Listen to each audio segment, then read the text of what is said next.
नमस्कार मित्रों। आज बात करेंगे क्या कुछ है करंट अफेयर में खास। देख लेते हैं कुछ खास। अजय कुमार भल्ला जो कि पूर्व आईएएस अधिकारी थे, है ना। गृह सचिव थे ये। पूर्व गृह सचिव क्या थे ये? होम सेक्रेटरी थे ये। कहाँ के? भारत सरकार के। अजय कुमार भल्ला रिटायर आईएएस है, मेघालय कैडर के आईएएस थे ये। इनको कहाँ का राज्यपाल बनाया है, कहाँ का गवर्नर बनाया है? हाँ, इनको गवर्नर बना है ये मणिपुर के। मणिपुर कहाँ है? North east. ये नॉर्थ ईस्ट का। अब देखो, राज्यपाल तो ट्रांसफ़र भी है, जैसे कि वो मोहम्मद आरिफ का हुआ है तो वो तो पहले ही केरल के थे, अब ट्रांसफ़र हुआ तो उसका कुछ पूछेगा नहीं खास। पर जो दो नए लोग बने हैं तो उसमें एक कौन थे? अपने अजय भल्ला। ये आईएएस थे, रिटायर हो गए। इनका एक्सटेंशन भी सरकार बढ़ाती रही समय समय पे, है ना। तो बड़े प्रभावशाली अधिकारी रहे जब तक रहे ये गृह सचिव, बड़ा पद था। अब दूसरे जो बने हैं कि जनरल अपने VK Singh ji. General VK Singh ji ये रिटायर फौजी है, जनरल थे। फौजी में सबसे बड़ा आदमी कौन आर्मी में? जनरल। मैंने बताया ना आपको पहले भी। तो वीके सिंह जी, तो वीके सिंह जी पहले केंद्रीय मंत्री भी थे, आपको यदि पता हो तो, है ना। मोदी सरकार में ये मंत्री भी थे। तो इनको भी बनाया गया है अभी, ठीक है। इनको बनाया है मिजोरम का। कहाँ का? मिजोरम का गवर्नर। क्या बनाया है इनको भी? मिजोरम का गवर्नर। देखो, मणिपुर में तो कौन बना? अजय भल्ला। और वीके सिंह कहाँ के बने? मिजोरम के। ये दो लोगों का आप नाम याद रखना, ठीक है, क्योंकि ये दोनों की आने की अब देखो, मुख्यमंत्री क्या रहता है कि बहुत प्रसिद्ध व्यक्ति रहता है। कैसा आदमी रहता है भाई? उसकी पॉपुलैरिटी बहुत ज़्यादा रहती। अब राज्यपाल की वैसे पॉपुलैरिटी रहती नहीं ना, तो इसलिए क्या है ना कि ये ऐसे नाम पूछ लेता है कि राज्यपाल पूछ लेता है बताओ। वो खास करके जब नॉर्थ ईस्ट की बात आती है, कहाँ की? नॉर्थ ईस्ट की। तो नॉर्थ ईस्ट का और मामला फंस जाता है, क्योंकि नॉर्थ ईस्ट में कई लोगों को तो पता ही नहीं मणिपुर है कहाँ, मिजोरम है कहाँ, नहीं। तो और उसमें भी पूछ ले भाई कि चलो बता रहे मणिपुर का राज्यपाल कौन है, तो आदमी अभी मैं पूछूं मणिपुर का मुख्यमंत्री कौन है तो उतने में तुम टेंशन में आ जाओगे, और राज्यपाल में तो पक्का आ जाओगे। तो ये दो नाम प्रमुखता से याद रखना। अब राज्यपाल की बात करूं मैं तो थोड़ा अपन संविधान में चल देते हैं, है ना। ये दोनों नाम लिख लेना। तो राज्यपाल की बात करते हैं अपन, तो इसमें एक आर्टिकल आता है ना 153। इसमें क्या बात की गई है? एक गवर्नर होगा। कितने राज्यों का? एक या दो? एक से अधिक हो सकते हैं जो गवर्नर होता है। तो जैसे आपने पहले भी देखा होगा कि अपने कोहली साहब थे, गुजरात के भी थे, अतिरिक्त प्रभार कहाँ का दे दिया था उनको? मध्य प्रदेश का। तो ऐसे क्या हो सकता है कि जो एक आदमी है तो दो राज्यों का गवर्नर हो सकता है, ठीक है। अब ये तो बात हो गई 153 की। आर्टिकल 155 की बात करूँ यदि मैं 155 की, तो इसमें अपॉइंटमेंट की बात की है, नियुक्ति की बात की। तो राज्यपाल की नियुक्ति कौन करेगा भाई साहब? राष्ट्रपति। मतलब राष्ट्रपति ही राज्यपाल की नियुक्ति करेगा। और बाकी इसमें होता क्या है कि बोलता कौन है कि भाई इसकी नियुक्ति करो? आदित्य को गुजरात का राज्यपाल बनाओ, तो ये काउंसिल ऑफ मिनिस्टर, या सीधे तौर पे केंद्र सरकार, यदि मोटे तौर पे बोलूँ तो केंद्र सरकार ने बोला कि भाई फलने आदमी को बना दो, और वो उसका एक नोटिफिकेशन गजेट जारी हो जाता है। तो ये कौन सा आर्टिकल है? 155। अब इसका एक और अच्छा आर्टिकल है, वो भी लिख लो आप। आर्टिकल 161, 161। इसमें पैटर्न पावर है, उसकी क्षमा शक्ति जिसको बोलते हैं ना, क्षमादान करना, जैसे राष्ट्रपति भी करते हैं। राष्ट्रपति का कौन सा आर्टिकल है यदि आपको याद हो तो? 72। हाँ, 72, है ना, राइट। तो 72 में क्या बोलते हैं? उसमें राष्ट्रपति जो काम करते हैं क्या? क्षमादान का। मतलब किसी को फांसी की। अब देखो, राज्यपाल और राष्ट्रपति में थोड़ा सा अंतर तो होगा, क्योंकि इनका एम्बिट स्टेट तक होगा, उनका देश तक है। मतलब जो राष्ट्रपति है तो राष्ट्रपति का व्यापक होगा, राज्यपाल का थोड़ा कम होगा। अब फिर इनका एक पर्टिकुलर केस है, जैसे फांसी वासी की सजा या इस टाइप के मामलों में ये नहीं कर पाएंगे। ये क्या करेंगे कि आपने सुना होगा ना कि सश्रम कठोर कारावास, तो कठोर को सरल में कर देना, कम कर देना, मतलब चेंज नेचर उसका।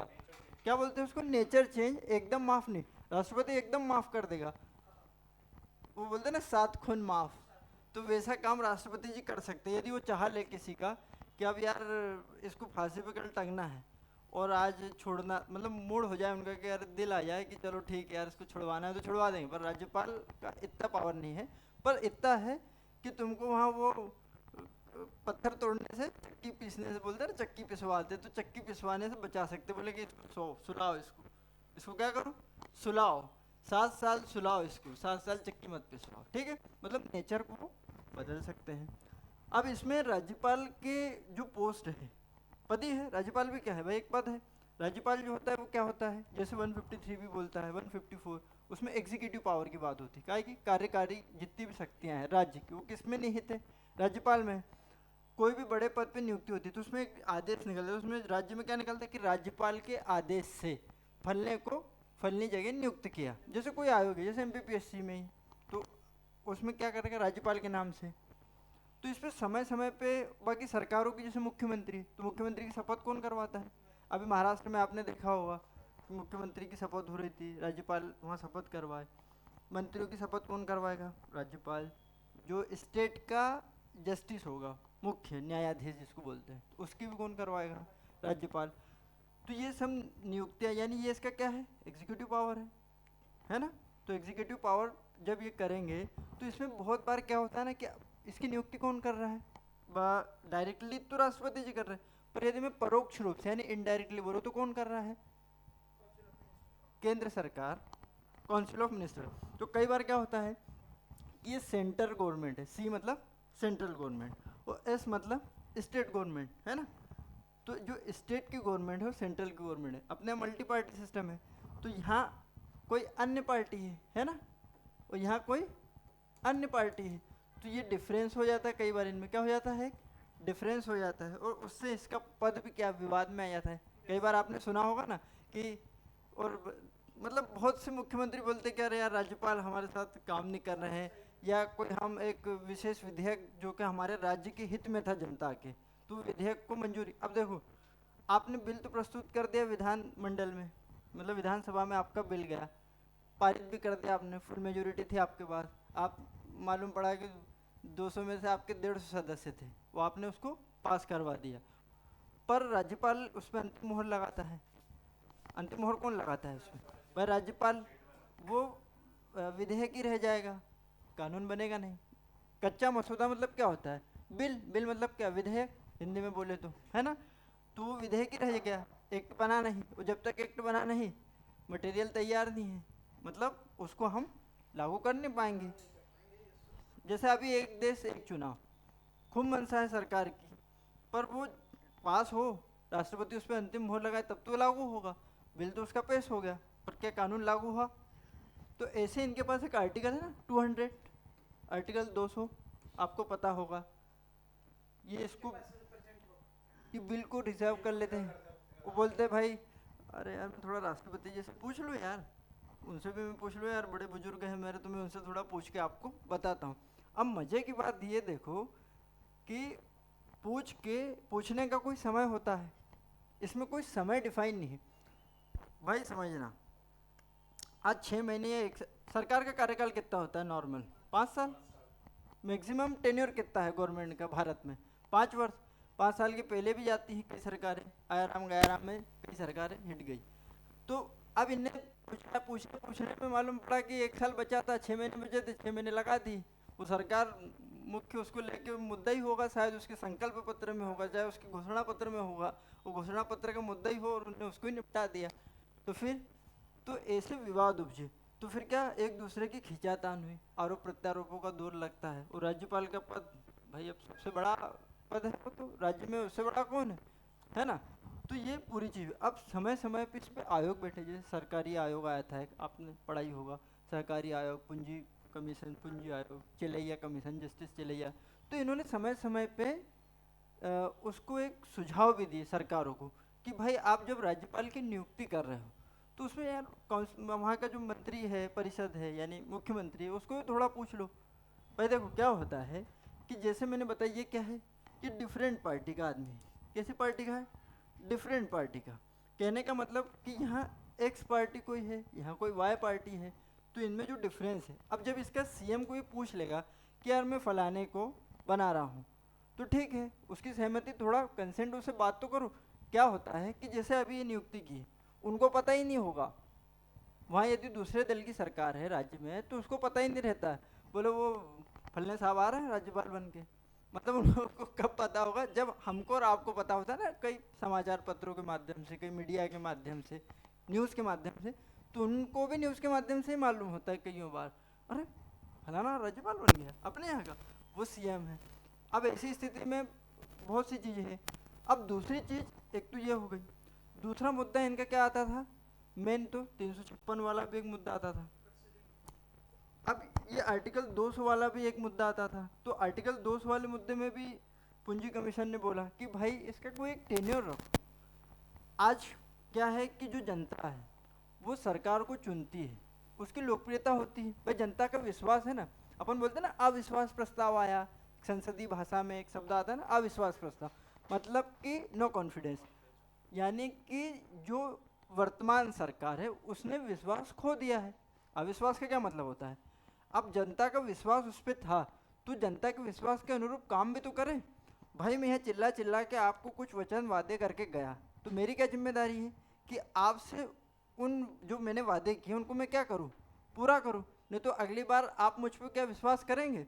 तो लोकतांत्रिक जो प्रक्रिया है इसमें चुनाव होता है, तो अगली बार आप मेरे को क्या पटक दोगे ना, भाई मेरे को आप चित्त कर दोगे, साफ कर दोगे। मालूम पड़ा आपकी बार 400 पार करवा दे, अगली बार 50 पार ना करवा पाए तुम, यही होगा ना। तो ये भी, और फिर एक नैतिकता भी है कि भाई हमने जो वादे किए वो पूरे करें, तो सरकार वो करने लगती है। पर कई बार क्या होता है कि ये, जैसे मैंने अभी आपको बताया, थोड़ा राष्ट्रपति जी को दिखा लेता हूँ। अब राष्ट्रपति जी को दिखाने गए, वो मालूम पड़ा कि 6 महीने सरकार बची थी, पूरे 16 महीने तक राष्ट्रपति जी को ही दिखा रहे हैं, नई सरकार आ गई तब तक भी दिखा रहे हैं। मतलब क्या कि ये कहीं ना कहीं एक बैरियर बन जाता है। क्या बन जाता है, एक बैरियर, एक गैप क्रिएट करता है। और इसी गैप से क्या होता है कि जो एग्जीक्यूटिव बॉडी, यानी एग्जीक्यूटिव कौन है, गवर्नर, और ये जो मुख्यमंत्री और गवर्नर के बीच में एक दरमिया एक फासला कर देता है। वही फासला केंद्र और राज्य की सरकार के बीच में भी आ जाता है, समझ रहे हो। तो ये फासले को बढ़ा देता है। अब गाड़ी के दो पहिए हैं, साथ में ढंग से नहीं चलेंगे तो गाड़ी सही चलेगी नहीं।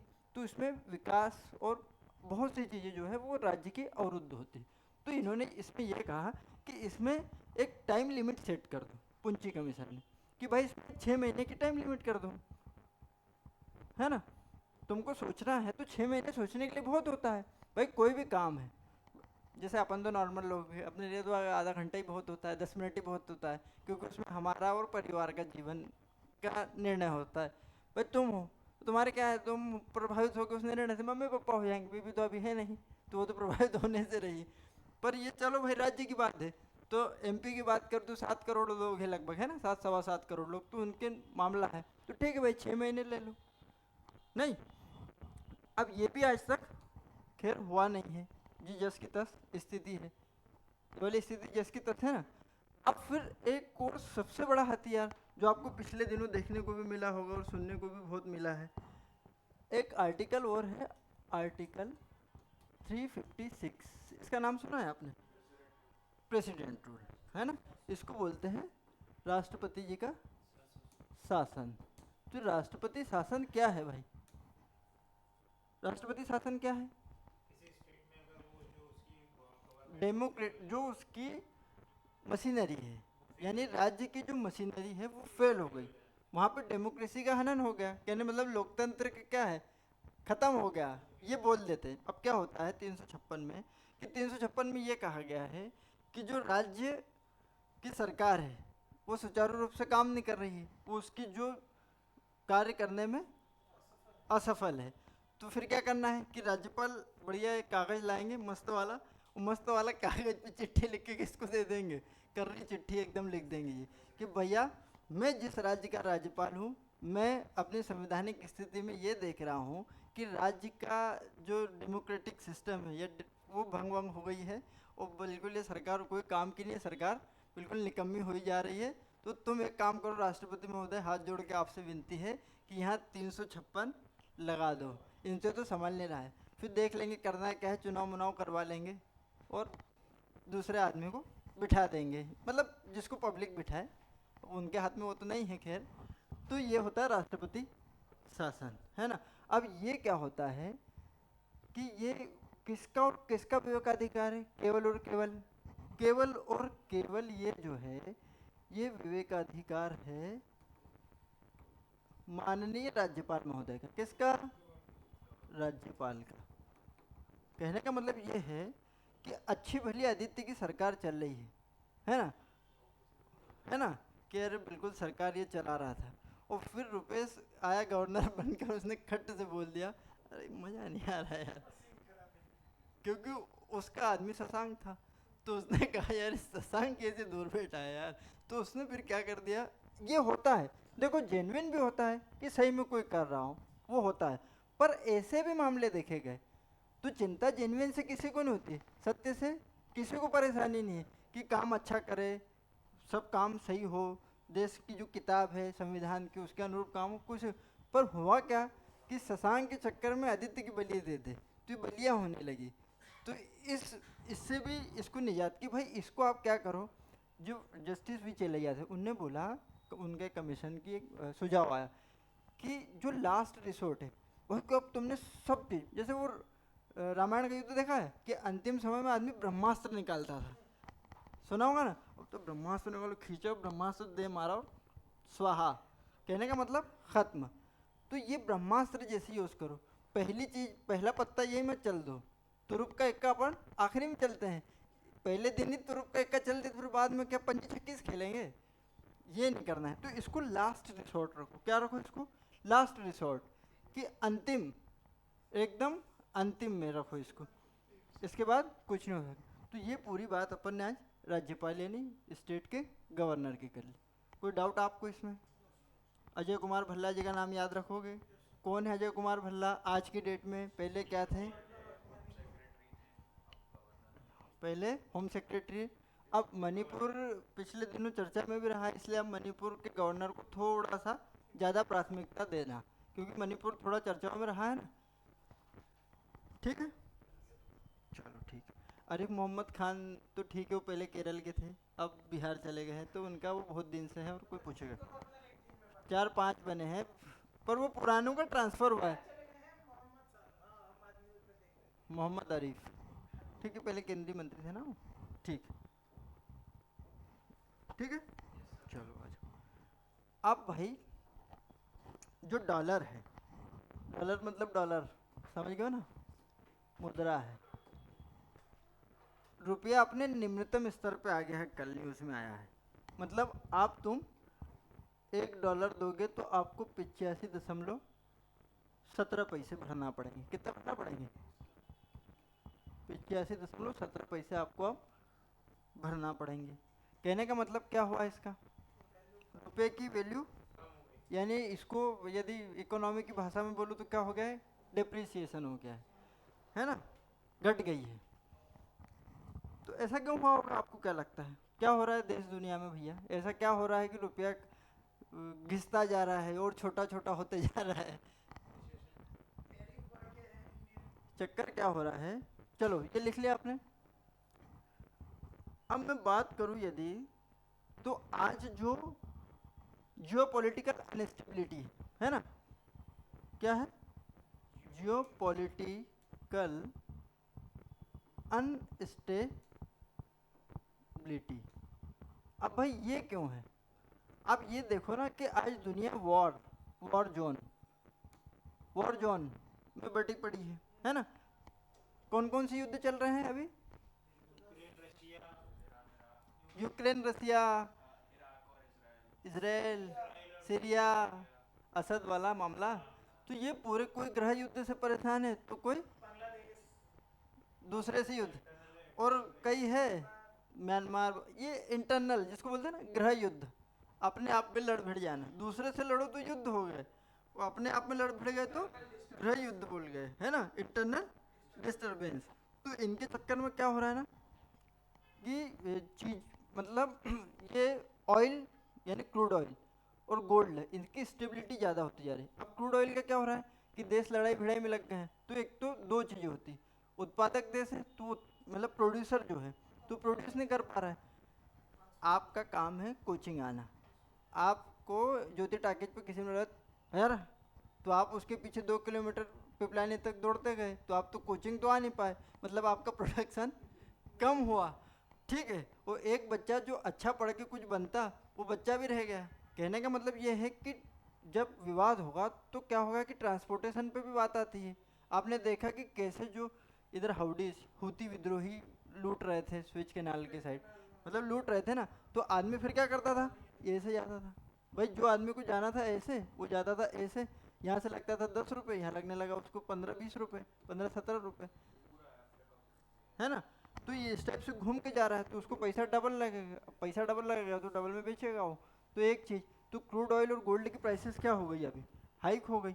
गोल्ड की बात करूं या क्रूड की बात करूं, ऑयल की, तो इनकी अब ये क्या है कि क्रूड ऑयल तो रोज़मर्रा की ज़िंदगी की चीज़ है, भाई फ्यूल है ना वो तो वो अब ट्रांसपोर्टेशन इससे कॉस्ट बढ़ गई। क्या बढ़ गई इससे, ट्रांसपोर्टेशन कॉस्ट बढ़ गई हर चीज़ की, वो वस्तु और सेवाएं क्या हो गई, महंगी हो गई।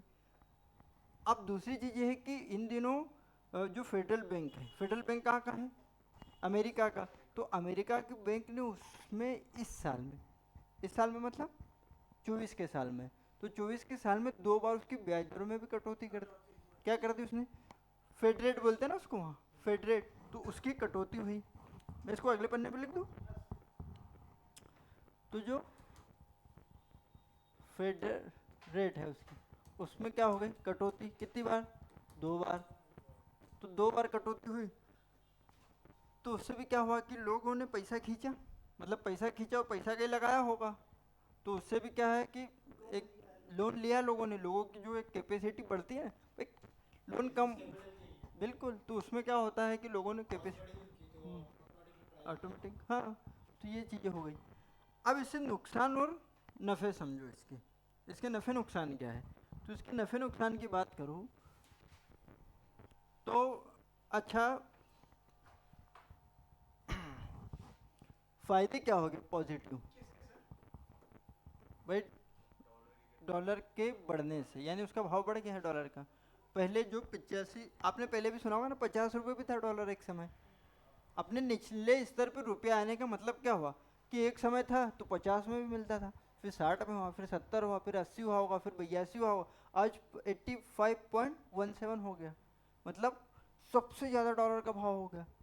कहने का मतलब कि अब मैं, इसने मेरे को 1 रुपया, $1 दिया, आदित्य ने $1 दिया, तो अब मैं इसको कितना पैसा दूंगा, हाँ 85 रुपये और 17 पैसे के से, एक एक रुपये एक एक पैसा गिन के, ठीक रहे। तो ये चीज़ होगी।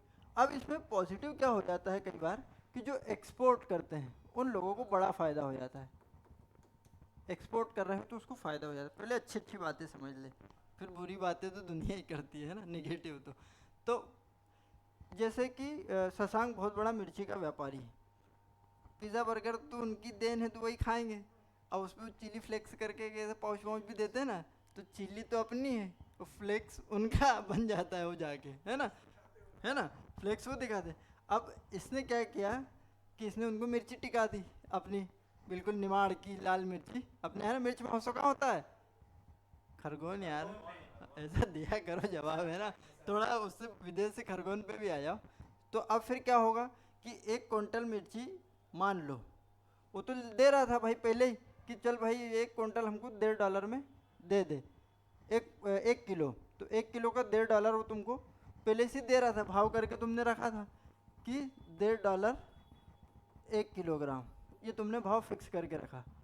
पर अब मान लो पहले ये $1 की कीमत कितनी थी, 80 रुपये, कितनी रही वही, यदि 80 रुपये में रही, अब क्या हो गई, 85 रुपये में हो गई, है ना, तो तुमको क्या हो जाएगा, फ़ायदा हो गया ना। अब 1 किलो पे लगभग 4-5 रुपये का तुमको फ़ायदा हो गया। तो अब 1 किलो तुम वहाँ देने जाओगे नहीं, एक्सपोर्ट को 1 किलो तो करता नहीं, लाखों किलो करोगे, तो लाखों 5 रुपये बच जाएंगे, मतलब तुमको लाखों 5 रुपये का फ़ायदा हो गया ना, समझ रहे हो ना, मतलब लाखों रुपए का फ़ायदा हो गया, समझ गए कहानी। अब ये तो एक बात हुई, दूसरी बात क्या हुई कि कोई आदमी यहाँ इलाज मिलाज करवाने भी खूब आते हैं, मेडिकल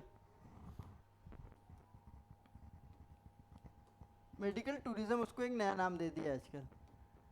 अब इसमें एक टूरिज़्म भी जोड़ लो, टूरिज़्म मतलब वही किले मकबरे देखने आया, वो मेडिकल टूरिज़्म का मतलब क्या हुआ, एम्स पहुंचा भारत के, इलाज कराने पहुंचा, तो वो भी डॉलर दे के जाएगा, तो उससे हमको भी ज़्यादा पैसा मिल जाएगा। वो तो डॉलर में पैसा देगा, तो उससे हमको पैसा मिल जाएगा। ये चीज़ें मतलब लोग अब आएंगे, ज़्यादा पैसा मिलने लगेगा हमको, ये चीज़ें। तो ये चीज़ें हैं, पर इसमें नुकसान ये हो जाएगा, नुकसान क्या हो जाएगा कि मेरे शशांक का मूड हुआ, अरे यार चलो विदेश से एमएस करके आएंगे। अब हमारा शशांक पहुंच गया एमआईटी, तो अब वहाँ फीस थी डॉलर में, ठीक है ना। अब एमआईटी की फीस थी, एमआईटी है ना, कॉलेज है ना एक, तो एमआईटी की फीस थी $100।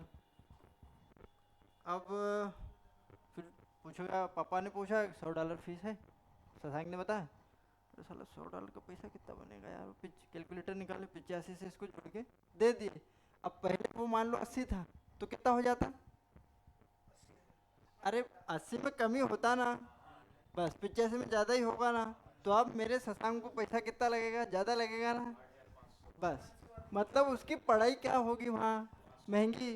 फिर वो बाहर निकलेगा, संडे के मजे लेगा, बाजार में जाएगा, कुछ तो खरीदेगा, काफ़ी माफ़ी पिएगा, स्टेटस जो डालना है, तो फिर काफ़ी माफ़ी भी महंगी हो जाएगी ना उसकी। भाई कॉफ़ी तो स्टारबक्स की भाई उसको जो भी मिलेगी $5-10 में जो भी मिलेगी वहाँ, है ना, $5 की मिलती होगी नॉर्मल हिसाब से, 450 लगभग $5 है ना। तो $5 में मिली। अब $5 पे, हर डॉलर पे 5-5 रुपए ज़्यादा देने लगे, मतलब भोपाल वाले जितने में इसको कॉफ़ी पिला देते उतने तो ज़्यादा पटक के $25 आ गया ना।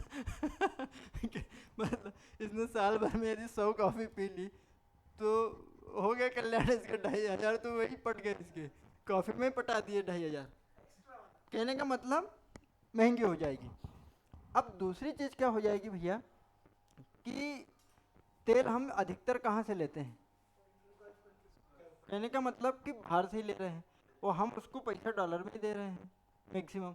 तो हमारा परचेसिंग क्या हो जाएगा, इंपोर्ट क्या हो जाएगा, इंपोर्ट क्या हो जाएगा, इंपोर्ट क्या हो जाएगा, महंगा। मतलब इंपोर्ट जो भी चीज़ हम कर रहे हैं वो क्या हो जाएगी, महंगी हो जाएगी, ठीक है।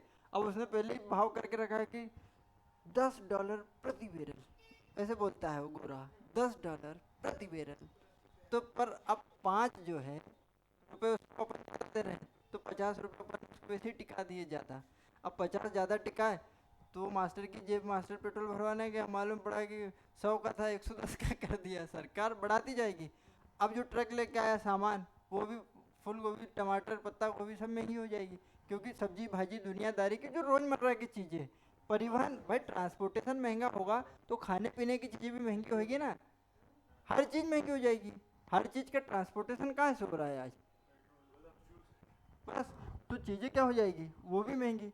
कहना का मतलब ये कि इन्फ्लेशन भी कहीं ना कहीं आपको इकोनॉमी में क्या होगा, देखने को मिल जाएगा, थोड़ा बहुत ही। ज़्यादा यदि होगा तो ज़्यादा होगा, या तो थोड़ा होगा तो थोड़े स्तर पे तो देखने को आपको होगा। अब इन्वेस्टमेंट जो आता है वो ख़त्म हो जाएगा, ख़त्म से मतलब कम हो जाएगा, ख़त्म तो क्या ही होगा पर कम हो जाएगा। जैसे तुमको भोपाल में ही 10 रुपए के 20 रुपए मिल रहे हो, तो तुम मरने को दिल्ली लगाओगे उसको। अब लोकल के आदमी को वही पैसा ज़्यादा मिल जाएगा ना, समझ रहे हो। तू इन्वेस्टमेंट इधर नहीं करेगा। अभी जापान में क्या हो रहा था, एन कैरी ट्रेड अपन एक दिन पढ़े थे कि वहाँ जैसे उनने थोड़ा सा ब्याज बढ़ाया और खट से पूरे लोग वहाँ का पैसा वहीं डालने लगे। पहले इधर से डाल के अपने इधर के लोग जाते थे, पैसा उठा के लाते थे, इधर डालते थे। अब उसने जैसे ब्याज देना चालू किया, खट से लोगों ने पूरा वापस खींच लिया, साइफनिंग कर ली, पूरा माल खींच खाच के ले गया। ऐसे ही होता है। अब वहाँ पे क्या होगा, जैसे महंगाई होगी तो लोग वहीं इन्वेस्टमेंट करने लग गए, वहाँ पे थोड़ा सा सुर्खी दिखी उनको अर्थव्यवस्था में, साला वहीं पर करेंगे ना, इधर नहीं आएंगे वो, तो इन्वेस्टमेंट कम हो जाएगा, ठीक है। तो ये पूरी चीज़ें इससे होगी, समझ में आया। अब फॉरेक्स रिजर्व, अब ये क्या है ना कि इसमें दो चीज़ें हैं। एक तो फंडा ये है डॉलर के साथ, क्या ना कि डॉलर की मांग भी बहुत बढ़ गई है इन दिनों।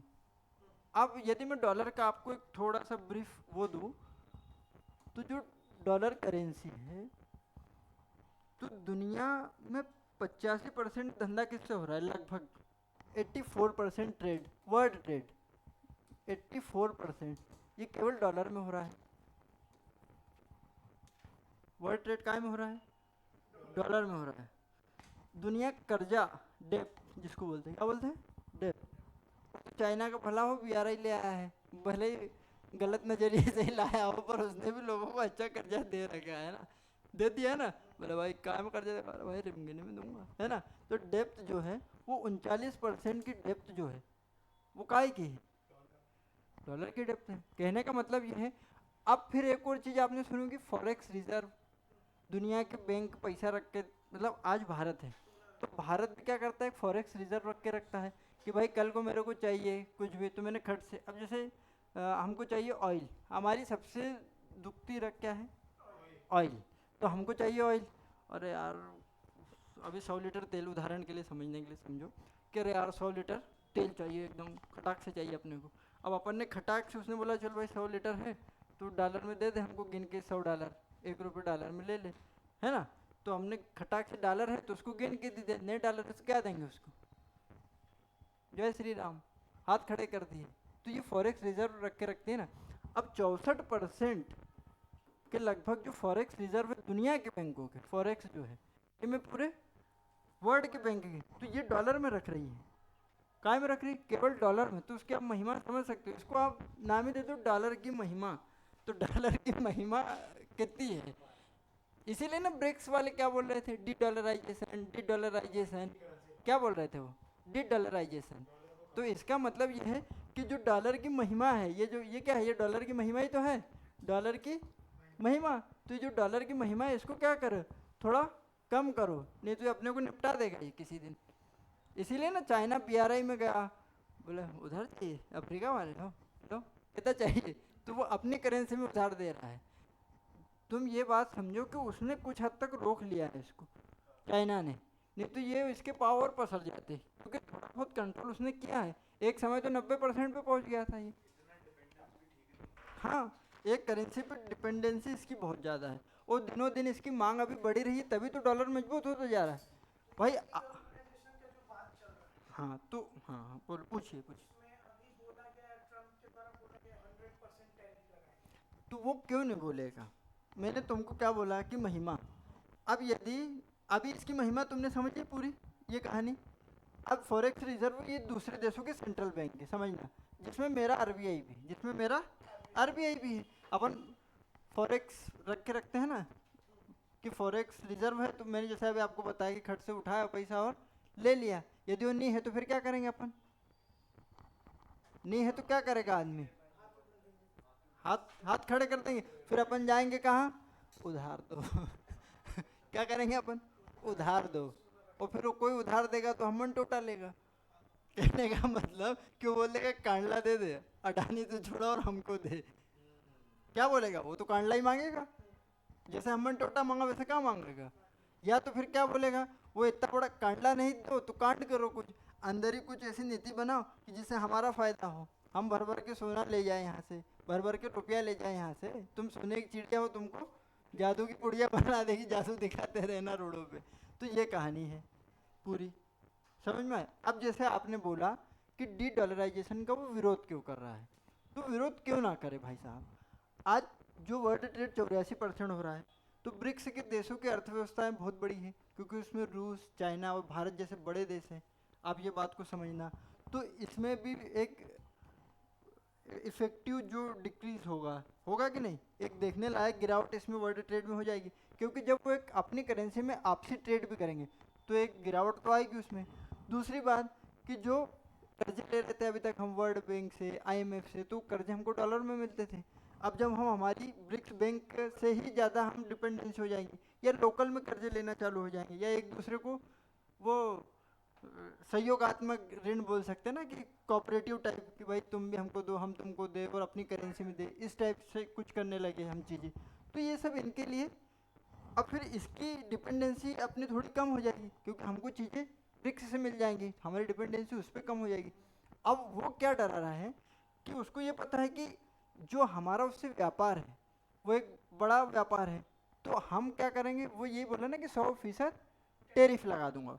कहने का मतलब ये है कि शशांक फार्मास्यूटिकल कंपनी है भारत की, उदाहरण के लिए समझना, तो वो 100 रुपये का धंधा कर रही थी, मतलब 100 रुपये की चीज़ वहाँ अब बेच रही थी, तो 100 रुपये पे उसको अभी लगता था 2 रुपये टैक्स, और 102 रुपये में वहाँ बेच के आ जाती थी। अब जैसे कि तुमने बताया कि 100 रुपये पे 100 रुपये टैक्स लगेगा। 100% टैरिफ का मतलब क्या हो गया कि 100 रुपये की चीज़ पे 100 रुपये में। अब जो दवाई गोली 102 या 105 रुपये में मिल रही थी, अब वो कितने में मिलेगी? 200 रुपये में मिलेगी। अब मालूम पड़ा कि उसकी जो लोकल है कोई एंड्रयू फार्मास्यूटिकल कंपनी, उदाहरण के तौर पे यदि समझे, तो वो एंड्रयू से लेगा ना, शशांक से क्यों लेगा जो भारतीय कंपनी है? एंड्रयू उसको मस्त दे रहा है 139 रुपये में या 159 रुपये में, तो एंड्रयू से ले लेगा वो। समझ रहे हो कहानी? तो ये हो जाएगा उससे, इसलिए वो डरा रहा है कि तुम तेज चले तो हम तुम्हारे से ज़्यादा तेज चलेंगे।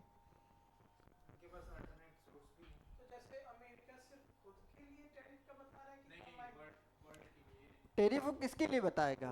देखिए, डी डॉलराइजेशन से किसको घाटा हो रहा है? अमेरिका को। ब्रिक्स देश कौन से हैं? भारत, रशिया, चाइना, मेन 3 देश है, साउथ अफ्रीका और ये है। पर मेन यदि 3 आज दुनिया में एकदम बलवान देश बनते जा रहे, भारत भी कोई छोटा देश तो नहीं है, उसकी अर्थव्यवस्था बहुत बड़ी है और बहुत बड़ा देश है। तो भारत और चाइना तो उसको रोज ही मार रहा है, चित कर ही रहा है, और रशिया तो उससे डरता ही नहीं, बचपन से डर नहीं रहा है। मतलब लगभग 1950 से उनका युद्ध चल रहा है, जब से देश लोकतंत्र देशों में आया है।